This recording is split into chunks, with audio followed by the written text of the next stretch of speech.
Nyara Nyakalum Kumadaru, Umbala Tyrone, Nga Kabi Waka Waka, Nugmuragapan, Bendo Wogukaba, Nga Baluraman, Marakcha Mrukuchi, Dreaming, Saltwater, Freshwater, Nga Banya Mountains, Waka Waka and Kabi. Hi, how are you? My name is Tyrone. I am Kabi Waka Waka Nugmuragapan Bindal Mogurukaba of North and South East Queensland. I resonate with the dreaming of Marakchai or Murukuchi, which is now represented as a beautiful black swan in the Maruchi River. So Marakchai, Maruchi or Murukuchi, Maruchi. Through the tears of Marakchai, that's where the fresh water meets the salt water. So all the rivers through on Kabi is all created and connected through the tears of the dreaming. I also acknowledge the Banya Mountains and the significance that it has on Kabi and Waka Waka, so my two neighbouring tribes, and has the significance that it has on my people, but also Southeast Queensland. It's incredible. Whenever I think about the Banya Mountains or the Banya Nut Festival, there was a time pre-January to December, and roughly, in simple terms, every 3 to 5 years, there was a Banya Nut Festival, and each family was provided a bunya tree, and that was yours to look after through the whole time. And whenever the bunya nuts came to blossom, that's when this festival was, and you were able to trade the bunya nut for other things around Australia. So I'm not sure if you've seen a bunya nut. A bunya nut is the size of probably a Steeden, this big nut, and you peel off each individual part of the bunya nut, and then that's actually the nuts that you eat. So you can roast them, or you can boil them. And it's crazy. I went through a couple of years ago now. I actually walked through the Banya Mountains with my sister, Nikki Law, who is also an incredible artist. And Nikki and I were walking through, and I just looked to my left and then continued on the path, and then I stopped in the path and I looked back and I was like, "Sis, is that what I think it is?" And she goes, yeah, it is. And it was a bulb tree, and bulb trees are actually native to the Kimberleys. So a fully grown bulb tree. And if we think about the Bunya Nut and the Bunya Nut Festival, how a bulb tree can come all the way from the Kimberleys and be fully grown in the Bunya Mountains here in southeast Queensland.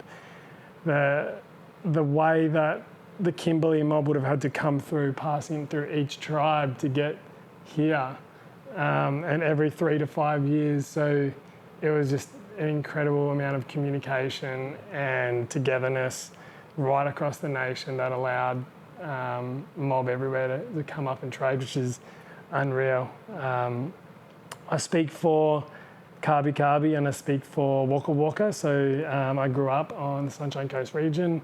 That's Kabi. My grandfather, Bill Glenbar, is an Apical traditional owner. He passed on all responsibilities onto myself a couple of years ago when I moved back to Queensland. So I take it pretty serious, and it's very difficult juggling or managing my commitments through my employment, through my commitments to the community and my commitments to the family. So I'm constantly busy. And then Waka Waka is through Sherburg. So I speak. When I say speak for, I sit in land council meetings. I participate, but I have more say in Kabi. There was this system. It's just putting an example, right? There was this system in place that actually worked, and I just know from the way of life, it was we, us, never mine or I. And we were there looking after everything from the land, the waterways, the food, the consumption. You know, we never, I just know that even to this day, right, like we never overeat. We never overindulge in a lot of things. So, you know, bringing it back to that is something that I do like to talk about through an introduction. Is that, hey, setting the scene here that there was laws, LORES, embedded in this land, and it's still there. And in some places, it's just waiting to be awoken. Began and then completed in 2021. I was just saying to you before, it feels like a lifetime ago. And I actually forget that I completed at MBA because there's been so much that's happened between now and then. It was very interesting, the studying. I'm not sure whether I enjoyed it as much as what I could have. And I think that's partly due to, you know, who I am as a person, why I was doing it, and my motivations to how I was going to use that certificate. Yeah, I actually struggled a fair bit. I had one close mate, actually, Prakash. We met at the start of that year, and he's now one of my brothers. Prakash, he moved over from New York, originally from Melbourne, and we had similar friendship groups that we've never met each other before. From my time living in Melbourne, and he was just like my ride or die. Like, helped me out through everything. Stood up against fellow classmates and the staff members as well. Was always there, just helping me through. So if it probably wasn't for him, right, I would have got lost. Probably my greatest learning experience from the MBA was being able to just sit and manage my emotions and my expectations of others who are, you know, entrepreneurs, worked in corporate. They've had you could arguably say a successful career in corporate or the private sector, and just being amongst conversations and seeing how people who are in these positions of influence, how they think, how they make decisions, what they do in terms of planning, etc. I think that was probably the most that I took out of it. You know, I came in with a bit of a chip on my shoulder, and I'm not afraid to say that, and particularly around that corporate space and the private sector. Because of what's happened to, you know, First Nations peoples, period, we definitely were. The disparities now that's been created, right, has stemmed from this sector, not specific to this sector or mainly this sector. This sector definitely played a role in where we are today and where we've always been since colonisation. So I think it was a good reality check coming in, not knowing anything about this space, not knowing math. And I was actually, unenrolled from math in year 9. And that's, another story. But yeah, it was really humbling coming in and experiencing that, and that's probably what I just kept telling myself when times got tough, right? That I'm learning something, I'm getting exposure to something, and if you're not part of the solution, you're part of the problem. So I just had to check myself a bit. Probably the greatest thing that I gained is confidence within myself, and confidence that not only I belong, but my people do belong here in this space. And I think that's more powerful and meaningful than anything else. And I hope that my story can make it easier for the next First Nations person coming through. I hope my story or my journey adds value to the giants that did it before me. And I hope that my story, my journey, somewhat can inspire the next generation just to really believe in themselves. Because we must have done something right if we've been here for 70,000 plus years and we're not going anywhere. Yeah. It's crazy how, MBBS, the weight that MBBS have. So for those who don't know, and mainly like my family members or community members, it's made up of three probably most prestigious firms, consulting firms, and that's McKinsey, Boston Consulting Group and Bain. I would have never thought that I'd be sitting in a room where I'm talking to DepSecs or CEOs of government agencies to DepSecs of ASX 50, and literally being in a place where these people wanting to listen, and my research and my experience, so my research and skills, and then my lived experience, and being able to tell this story of what we believe as a firm, and what I believe is right and beneficial for a social space. It's pretty cool, but it also, like, I sit there as well. I had a bit of a moment over summer, just reflecting on the year that was last year, and that was my first 12 months at McKinsey. Is that it's incredible being here, and it's also a bit of a reflection on the consulting space, not specifically McKinsey, but I'm just saying the consulting space in general. A lot of these bigger firms, clients of theirs, have actually created this narrative for the disparity of First Nations peoples. So I sat there over Christmas, just really grappling with my values, and just always bringing it back. Like, if you're not part of the solution, you're part of the problem. And we need, this is greater than I. Myself being at McKinsey and in an MBBS firm, it's greater than I. It's for, I'm standing on the shoulders of giants before me,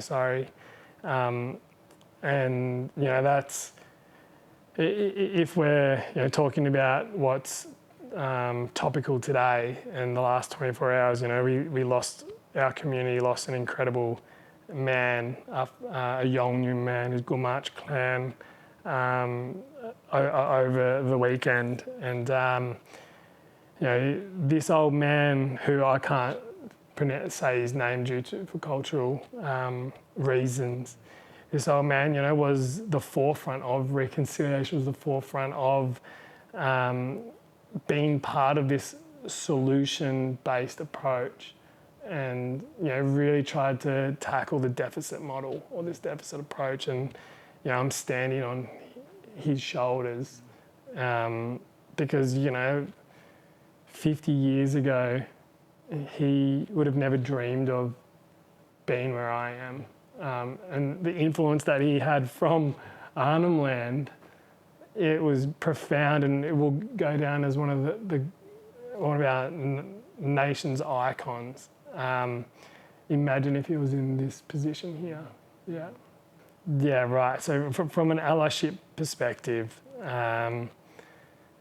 it's holding space, but to hold space, there needs to be some self-driven learning. And it's interesting, right? Like, I talk about, when I deliver education workshops, cultural workshops, from my lived perspective, and a lot of it is getting or allowing the audience, and mainly the audience is, I would say 99% of the audience is non-Indigenous, and it's allowing the audience to, or the participants, to to understand who they are first and foremost. And once that happens, then you're able to open yourself up to other learnings or creating a space that's more inclusive.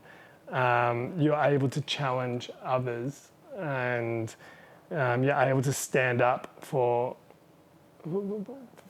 things that is wrong and right. So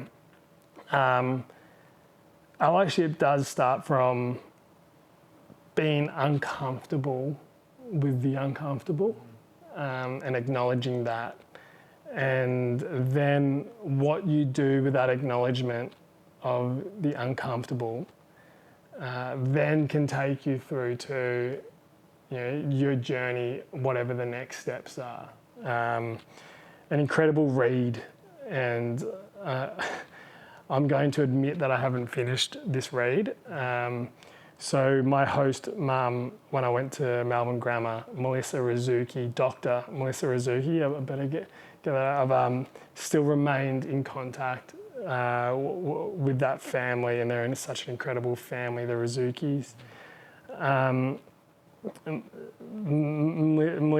Melissa, I call her, actually didn't meet a First Nations person until myself, and recognises that. And it's an incredible journey that when I look at true allyship, the person that I do look at is Mum Melissa. And Mum Melissa actually went back to uni, did a creative writing degree, did a thesis, and then ended up doing her PhD. And her PhD was titled "A White Woman's Stories to Decolonize Herself." And it is, from what I have read, it's written beautifully. And Mum Liz is so comfortable with the uncomfortable and acknowledges this journey. And I think that's what it is, right? It's something that you can't really dabble in and out of, because then you're not really going to get any progression. And the outcomes community-wise aren't going to be what they are. But yeah, if you're committed to the journey, I think that's where true allyship comes. And yeah, holding space. It's beyond buying from black business, like procurement, right? It's beyond that, because that's easy. All you can do is just Google that, and you can say that, oh yeah, I've done this, but it's not really uncomfortable. Yeah, I have had some great support actually from probably the most random industry that I could receive here, and that's within like the sport clothing brands. So a local business, Tribal Sport, which is actually down here in Coorparoo. They're a massive AFL Queensland family. The Lakes, they are just like phenomenal people. And the impact that they thought that they could have in community. They've been involved in football for like 40 years here in South East Queensland. They actually put to me, and that it's unreal, this idea that part of their package is that clubs, sporting clubs in AFL, cricket, basketball, whatever here in like football, rugby, here in South East Queensland, whenever they get their like yearly, like the yearly business, so like all their merch, right? Part of the package for 10 to 15 clubs is that I'm going to go out and perform a workshop for that club, and Tribal Sport have just gone and said that would much rather support you than being a sponsor of something else, which is incredible, and they're just opening doors. And so I get to do this when I can. When I'm not on the road. It's funny, you and I were just talking about it here, that I spent the last 6 months in Darwin, the life of a consultant, and then add the extra layer, the life of an MBBS consultant. You're always on the road. The perks are that I am Qantas Platinum. And I do have some free rooms lined up at the hotel loyalty programs. But yeah, whenever I get it, I'll perform this. There's also another small business that I want to shout out is Saltwater Eco Tours, which is run up on the Sunshine Coast, run by a Torres Strait Islander man, and he's got this old ship and goes out around the rivers of the Sunshine Coast, and he does First Nations catering, First Nations alcohol, and gets musos on the boat for the 2.5 hours, whatever. But he is also looking at providing the space as well, because there are companies or orgs or there's a public sector clients that want this space. Yeah, so if you ever get the chance, Saltwater Eco Tours up on the Sunshine Coast.